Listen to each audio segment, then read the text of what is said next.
of the last couple of months with the Yankees. The low energy, no real feel around them as far as a championship ball club. But, I mean, this Red Sox series so far, after having Eovaldi shut them down and they finally broke through with the Neil Walker home run, they haven't looked back since. You got another opportunity tonight to make sure they don't celebrate in your building, and you keep rolling into this wild card game, which hopefully that you host against the Oakland A's, and then try to get into that ALDS where you feel like, even though the Red Sox are having this season, you feel like after the last couple games that you could beat them. So, which is not a feeling that we had last week. We were talking about collapse. We were talking about Pedro Martinez being right. All that stuff. It's amazing what a couple of wins and Aaron Judge coming back and Chapman coming back and this team being a healthy team, how that changes everything. So this is one step. You don't want to see him come out and put up a dud in this final game, and then all of a sudden you're looking at the Red Sox celebrate and you're right back in that same place you were last week. But last night was really one of those games that made you believe, at least for 24 hours, that this team is not going to fall on their face in a wild card game and have a disappointing finish. I agree. Let's go to Johnny in the Bronx. Johnny, what's happening? What's up, gentlemen? Good morning. All right, John. Good morning. What's going on? Yes, Gio, you kind of took a sting out of my phone call, but Tuesday night I went to the game, and in the eighth inning, after the Yankee Walker hit the home run, J.D. Martinez hit a line shot to left center. The ball skipped by Hicks, and then I watched Hicks jog after the ball to the fence, and J.D. Martinez turned it into a triple. I don't want to be that fan, but I kind of raised my voice from the outfield fence. I was in the stands. You were talking about earlier, Bloomer, about sideline, throwing Gatorade, and with the Yankees, I know Posada was that guy, the enforcer in the locker room. I know Jeter was the captain, but we know Jeter looked good in the uniform and all that, but Posada was the guy that stepped up if guys weren't performing. Who's that guy in the locker room now? That's a good question. I think the overall face of the franchise is Aaron Judge, and I think when he's back in the lineup, I think everybody feels a lot more comfortable. Everybody knows that there's a superstar out in right field. It's not going to be Stanton. It's certainly not going to be Sanchez. It's not going to be either Andujar or Torres. You do have guys like Gardner in there. You do have guys, like Neil Walker in there, guys that are veterans that have been through it, CC Sabathia and things of that nature. But I don't necessarily know that they have that guy, that Jeter guy, because Jeter was that guy for so long. But I do believe that ultimately that guy will be Aaron Judge. He will be. And, he's big. He does everything. He plays defense. He runs the bases well. He hits for power. He hits for average. He will take walks. His on-base percentage is good. There's not one thing that Aaron Judge cannot do on the baseball field. Not one thing. Yeah, I think Didi also is a guy in that clubhouse who was looked at as a leader. I really do believe that. I mean, he's always, the stuff that he does on Twitter with the nicknames, they look to him. I mean, Aaron Judge is the guy. I'm not disputing that at all. I think you're right about Didi. But I think Didi has he does have a little bit of that. But there has to be, he's like babysitting, right? He's in between two, rookies. Yeah, sure. It's what he's doing, you know, and I don't know. It's a long season.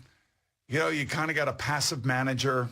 Joe Girardi was a leader, definitely. He was a pain in the ass, I'm sure, to a lot of people. Always grinding. Sometimes you need that. Sometimes, maybe that's what's missing a little bit. But, when you watch the team play last night and Aaron Judge is now back in the lineup, I don't know, this team is whole, and that's what you want. And you can speak to this more than I can, but I really do believe that when that guy comes back into that lineup, there is a belief, whether they want to admit it or not, when he's there, they're more confident as a group. Sure they are. I mean, I know everybody says, listen, if he's not here, we're all going to step up, and we're going to be great, and we'll be able to deal with it, whatever.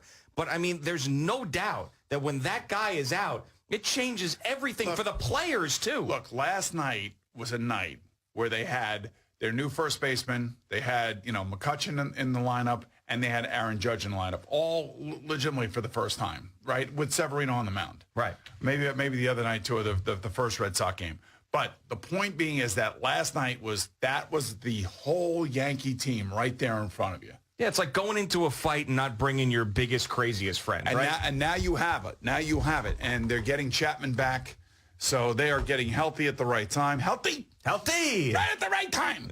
Let's go to Sean and Smithtown. Sean, what's happening? Hey, Sean. Hey, good morning, guys. How's it going? All Good, right, man. how you doing? Good. I know a lot of Yankee fans are hoping to talk Yankee ball, but Jets are playing tonight, so I just want to throw in a little bit on that.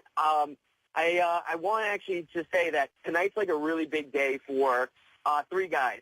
The offensive line, whether or not they can hold up with that the defensive rush for Myles Garrett, Myles Garrett and Kelvin Beachum. Yep, that's something to watch tonight. And then watch also the offensive strategy that Jeremy Bates tries to employ to slow down that pass rusher. Yes. Yeah, speaking of, and I'm glad you threw up Beacham's name. The top three guys that are getting paid on the Jets are literally in order: McCown, Beachum, and Screen. Second guy is Screen. Whether or not he's able to hold up with Landry, he's going to get a lot of targets, like Gordon gone and everything. Yeah, you're breaking up there, Sean. I think Tremaine Johnson's got to be in there as well, right? After that big contract, yes, in that top three, yes. yeah. So I mean, but that right now the Jets are in that transition phase with their salary cap. $90 million available to them next year, and they have a luxury, and that luxury happens to be their backup quarterback, Josh McCown, who's a quasi quarterback mentor / coach, and I'm sure he's a player that is spending a lot of time with Sam Darnold, which is good, which is what you want. Michael's in New Jersey. What's happening, Michael? Yeah, hi, guys. Good morning. Hey, Mike, what's happening, man? Thanks for the call.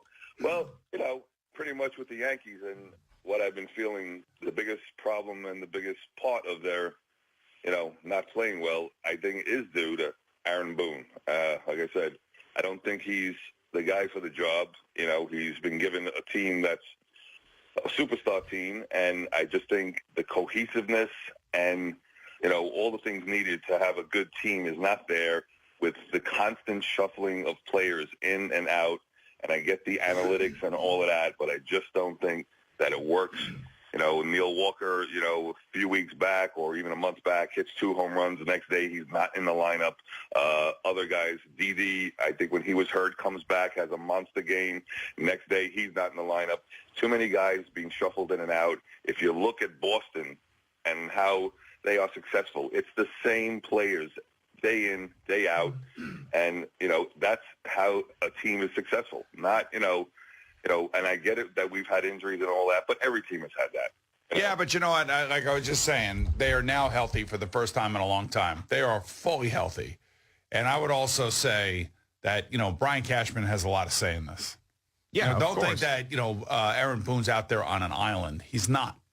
He's just not. Yeah, and I would. You have to reserve judgment on Boone until we see what happens in the postseason. By the way, you really have to. Boone's going to be giving the press conferences, but Brian Cashman's going to be making the decisions. He is going to tell Aaron Boone, this is who your starting pitcher is for your wild card game. This is who your catcher is. This is who your first baseman is. Because everybody else is out there already, assuming they all stay healthy. Yeah.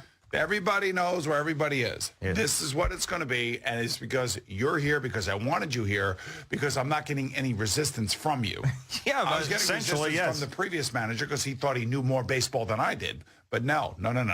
I brought you Jay Happ. I brought you Zach Britton. I brought you Lance Lynn. I brought you McCutcheon. I brought you all these guys. Guess what? I will tell you how you will play them. And then when the game starts, then you and Larry Rothschild can decide when you're going to be making changes for the pitching staff. That's basically what it comes down to. Right, and there's also... You know that, I know that. If you don't know that, then you don't know anything. Well, the in-game decisions will be up to Aaron Boone, though. So handling the bullpen and those things... Well, that part of it, yes, of course. So that's going to... We'll have to see how he handles that in the playoffs as well, because that'll make or break managers' careers, you do that. It's like when John Mara goes to Dave Gettleman, you want the job? Eli Manning's your quarterback. We're not drafting a quarterback number 2. Yep. Right? That you want the job, you're accepting him. And by the way, if Pat Shurmur wants the job, then it's up to Pat Shurmur to get more out of Eli Manning than we got out of him last year. And if we're going to do this, then this is the way it's going to be done if you want the job. Corey's in Greenwich on The Fan. What's happening, Corey? Good morning, Boomer and Judo. How you doing? Good What's happening, Corey? Everything's good. First off, wanted to say, Boomer, I'm a Terp alumni. I'm headed back there in a couple weeks. I played rugby there, and we have our alumni game. I wanted to get you guys all Under Armour polos, 50th anniversary. Nice. And I had spoken with Al already about it, so I got your sizes and address. Very good job. Thank you, Corey. Appreciate that. Enjoy your trip back home. And then, Yeah. And then what I wanted to talk about was kind of the state of the Yankees right now after these 2 games against the Red Sox, because we're obviously going to have a lot of overreaction where people are saying, oh, my God, they're better than the Red Sox, yada, yada, yada. They just creamed them 10-1. Is it because we are healthier now than we have been in a while? Or what's going on? I think baseball teams, for the most part, go through ups and downs. They go through waves. A lot of that has to do with injuries. And to me, the most important player in the lineup for the New York Yankees is your right fielder. And when he is not there, the team is not whole. And I think that everybody tries to hit home runs in his place, and they kind of lose a little bit of who they are, the substance of who they are. Now that he's back, it looks totally different. Right, and everybody else gains confidence. It just looks different. Right, looking behind them and seeing that Aaron Judge is there and got their back. That guy would be right there. Aaron Judge would be right there in the MVP discussion had he not missed as many games as he did. Yep. He would be. So a lot of people, if you watch this on television, you could see on CBS Sports Network, Al delivers the reads to us. And never have I ever thought about this because he's so good at it, lays it right in front of me at the time of the break. He did hand me something that clearly was crumpled up and in the garbage at some point. So, Al, do you have an explanation for this here? I do. Yeah. You guys do the Investors Bank liner Yeah. at the top of the hour generally? Sure. Yeah. But that's also a sheet in here. So when you do it, I crumble it to know you did it for the hour. Right. Which I did, but not thinking when I looked over and I said, oh, they did that already. I picked it up and crumbled it. Yeah. Then I went looking for the Jersey Mike's liner. It was missing. Was it in the garbage? Well, no, I was in my pile. All right, good. Because I recycle paper here. Oh, very good. Look at that. Very That's nice. right. All right, let's see if I can read this thing.